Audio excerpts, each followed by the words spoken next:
Jonah Chapter 1. Now Yahweh's word came to Jonah the son of Amittai, saying, Arise, go to Nineveh, that great city, and preach against it, for their wickedness has come up before me. But Jonah rose up to flee to Tarshish from the presence of Yahweh. He went down to Joppa and found a ship going to Tarshish. So he paid its fare and went down into it, to go with them to Tarshish from the presence of Yahweh. But Yahweh sent out a great wind on the sea, and there was a mighty storm on the sea, so that the ship was likely to break up. Then the mariners were afraid, and every man cried to his God. They threw the cargo that was in the ship into the sea to lighten the ship. But Jonah had gone down into the innermost parts of the ship, and he was laying down and was fast asleep. So the shipmaster came to him and said to him, What do you mean, sleeper? Arise, call on your God. Maybe your God will notice us, so that we won't perish. They all said to each other, Come, let's cast lots, that we may know who is responsible for this evil that is on us. So they cast lots, and the lot fell on Jonah. Then they asked him, Tell us, please, for whose cause this evil is on us. What is your occupation? Where do you come from? What is your country? Of what people are you? He said to them, I am a Hebrew, and I fear Yahweh, the God of heaven, who has made the sea and the dry land. Then the men were exceedingly afraid, and said to him, What have you done? For the men knew that he was fleeing from the presence of Yahweh, because he had told them. Then they said to him, What shall we do to you, that the sea may be calm to us? For the sea grew more and more stormy. He said to them, Take me up and throw me into the sea. Then the sea will be calm for you. For I know that because of me this great storm is on you. Nevertheless, the men rowed hard to get them back to the land, but they could not, for the sea grew more and more stormy against them. Therefore, they cried to Yahweh and said, We beg you, Yahweh, we beg you, don't let us die for this man's life, and don't lay on us innocent blood. For you, Yahweh, have done as it pleased you. So they took up Jonah and threw him into the sea, and the sea ceased its raging. Then the men feared Yahweh exceedingly, and they offered a sacrifice to Yahweh and made vows. Yahweh prepared a huge fish to swallow up Jonah, and Jonah was in the belly of the fish 3 days and 3 nights. Jonah Chapter 2. Then Jonah prayed to Yahweh, his God, out of the fish's belly. He said, I called because of my affliction to Yahweh. He answered me. Out of the belly of Sheol I cried. You heard my voice, for you threw me into the depths, in the heart of the seas. The flood was all around me. All your waves and your billows passed over me. I said, I have been banished from your sight, yet I will look again toward your holy temple. The waters surrounded me, even to the soul. The deep was around me. The weeds were wrapped around my head. I went down to the bottoms of the mountains. The earth barred me in forever. Yet you have brought my life up from the pit, Yahweh my God. When my soul fainted within me, I remembered Yahweh. My prayer came into you, into your holy temple. Those who regard vain idols forsake their own mercy. But I will sacrifice to you with the voice of thanksgiving. I will pay that which I have vowed. Salvation belongs to Yahweh. Then Yahweh spoke to the fish, and it vomited out Jonah on the dry land. Jonah Chapter 3. Yahweh's word came to Jonah the second time, saying, Arise, go to Nineveh, that great city, and preach to it the message that I give you. So Jonah arose and went to Nineveh, according to Yahweh's word. Now Nineveh was an exceedingly great city, 3 days' journey across. Jonah began to enter into the city a day's journey, and he cried out and said, In 40 days Nineveh will be overthrown. The people of Nineveh believed God. and they proclaimed a fast and put on sackcloth, from their greatest even to their least. The news reached the king of Nineveh, and he arose from his throne, took off his royal robe, covered himself with sackcloth, and sat in ashes. He made a proclamation and published through Nineveh by the decree of the king and his nobles, saying, "Let neither man nor animal, herd nor flock taste anything. Let them not feed nor drink water, but let them be covered with sackcloth, both man and animal, and let them cry mightily to God. Yes, let them turn everyone from his evil way and from the violence that is in his hands.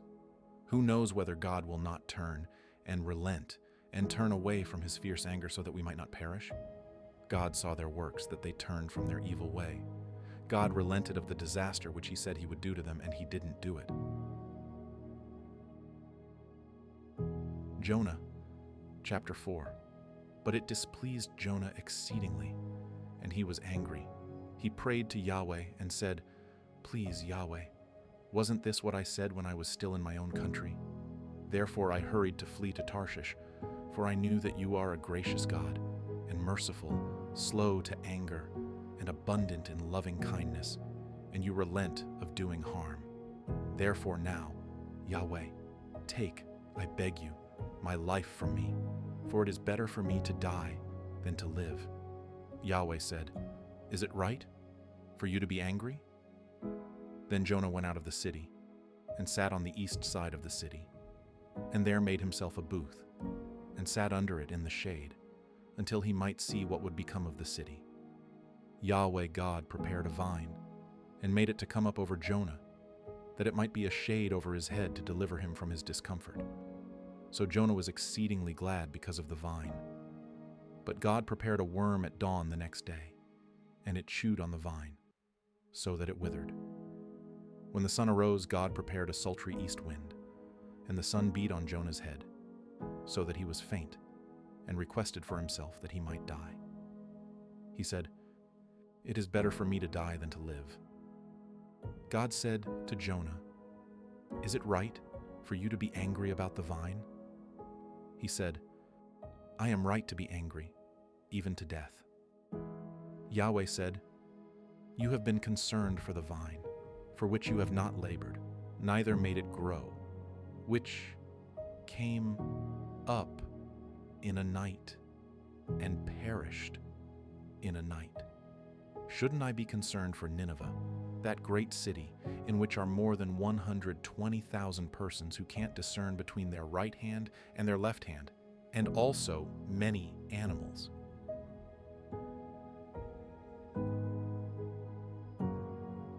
Second Kings Chapter 15. In the 27th year of Jeroboam king of Israel, Azariah son of Amaziah king of Judah began to reign. He was 16 years old when he began to reign, and he reigned 52 years in Jerusalem. His mother's name was Jechaliah of Jerusalem. He did that which was right in Yahweh's eyes, according to all that his father Amaziah had done. However, the high places were not taken away. The people still sacrificed and burned incense in the high places. Yahweh struck the king so that he was a leper to the day of his death and lived in a separate house. Jotham, the king's son, was over the household, judging the people of the land. Now, the rest of the acts of Azariah and all that he did, aren't they written in the book of the Chronicles of the kings of Judah? Azariah slept with his fathers, and they buried him with his fathers in David's city, and Jotham his son reigned in his place. In the 38th year of Azariah king of Judah, Zechariah, the son of Jeroboam, reigned over Israel in Samaria 6 months. He did that which was evil in Yahweh's sight, as his fathers had done. He didn't depart from the sins of Jeroboam, the son of Nebat, with which he made Israel to sin. Shallum, the son of Jabesh, conspired against him, and struck him before the people, and killed him, and reigned in his place. Now the rest of the acts of Zechariah, behold, they are written in the book of the Chronicles of the kings of Israel. This was Yahweh's word which he spoke to Jehu, saying, Your sons to the fourth generation shall sit on the throne of Israel." So it came to pass. Shallum the son of Jabesh began to reign in the 39th year of Uzziah king of Judah, and he reigned for a month in Samaria. Menahem the son of Gadi went up from Tirzah, came to Samaria, struck Shallum the son of Jabesh in Samaria, killed him, and reigned in his place. Now the rest of the acts of Shallum, and his conspiracy which he made, behold, they are written in the book of the Chronicles of the kings of Israel. Then Menahem attacked Tifsah, and all who were in it, and its border areas, from Tirzah. He attacked it because they didn't open their gates to him, and he ripped up all their women who were with child. In the 39th year of Azariah king of Judah, Menahem the son of Gadi began to reign over Israel for 10 years in Samaria. He did that which was evil in Yahweh's sight. He didn't depart all his days from the sins of Jeroboam, the son of Nebat, with which he made Israel to sin.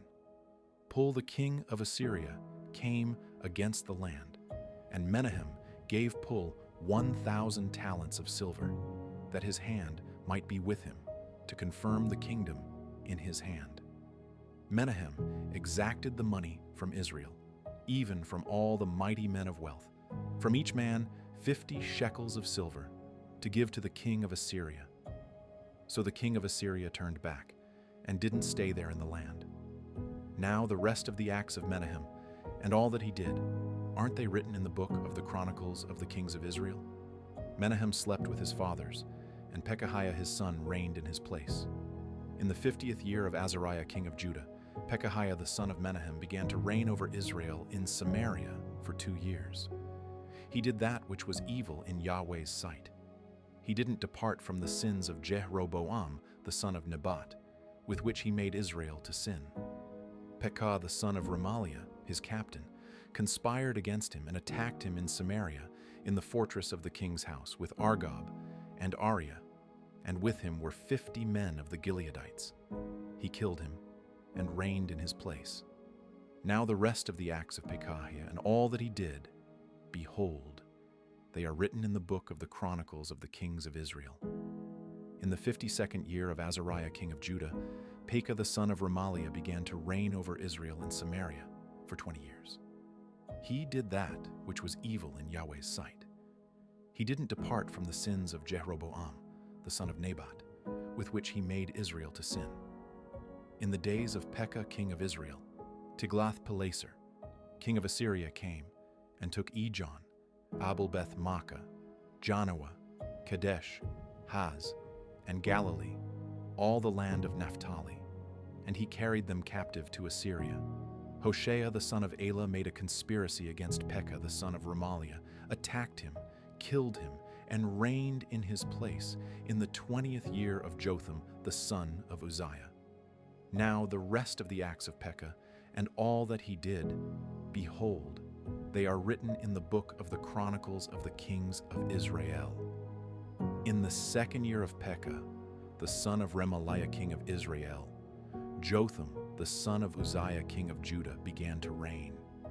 He was 25 years old when he began to reign, and he reigned 16 years in Jerusalem. His mother's name was Jerusha the daughter of Zadok. He did that which was right in Yahweh's eyes. He did according to all that his father Uzziah had done. However, the high places were not taken away. The people still sacrificed and burned incense in the high places. He built the upper gate of Yahweh's house. Now the rest of the acts of Jotham and all that he did, aren't they written in the book of the Chronicles of the kings of Judah? In those days Yahweh began to send Rezin the king of Syria and Pekah the son of Remaliah against Judah. Jotham slept with his fathers and was buried with his fathers in his father David's city. And Ahaz, his son, reigned in his place. 2 Chronicles Chapter 26. All the people of Judah took Uzziah, who was 16 years old, and made him king in the place of his father Amaziah. He built Eloth and restored it to Judah. After that, the king slept with his fathers. Uzziah was 16 years old when he began to reign, and he reigned 52 years in Jerusalem. His mother's name was Jechaliah of Jerusalem. He did that which was right in Yahweh's eyes, according to all that his father Amaziah had done. He set himself to seek God in the days of Zechariah, who had understanding in the vision of God. And as long as he sought Yahweh, God made him prosper. He went out and fought against the Philistines, and broke down the wall of Gath, the wall of Jabneh, and the wall of Ashdod. And he built cities in the country of Ashdod, and among the Philistines. God helped him against the Philistines, and against the Arabians who lived in Gur-baal, and the Munim. The Ammonites gave tribute to Uzziah. His name spread abroad even to the entrance of Egypt, for he grew exceedingly strong.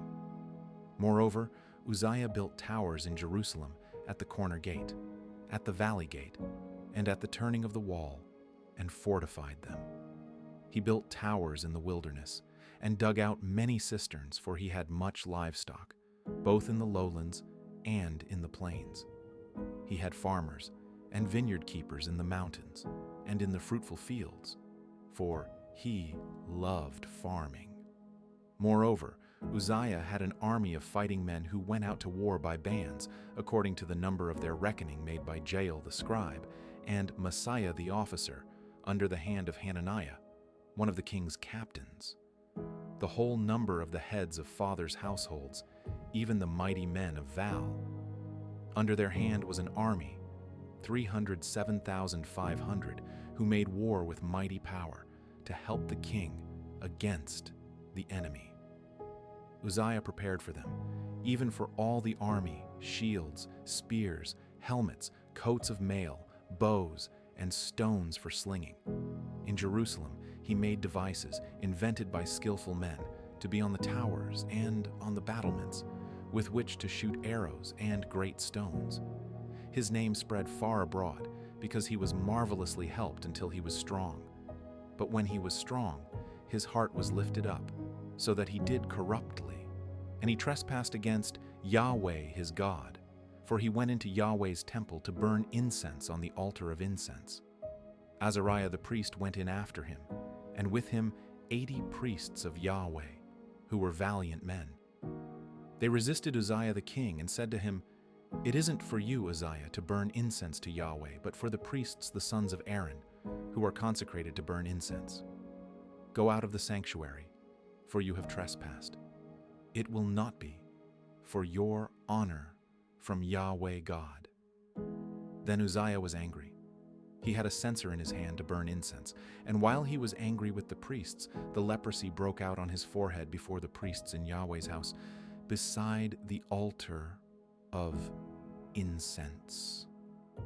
Azariah, the chief priest, and all the priests looked at him, and behold, he was leprous in his forehead, and they thrust him out quickly from there. Indeed, he himself also hurried to go out because Yahweh had struck him. Uzziah the king was a leper to the day of his death and lived in a separate house, being a leper, for he was cut off from Yahweh's house. Jotham his son was over the king's house, judging the people of the land. Now, the rest of the acts of Uzziah, first and last, Isaiah the prophet, the son of Emmaus, wrote. So Uzziah slept with his fathers, and they buried him with his fathers in the field of burial which belonged to the kings. For, they said, he is a leper. Jotham his son reigned in his place.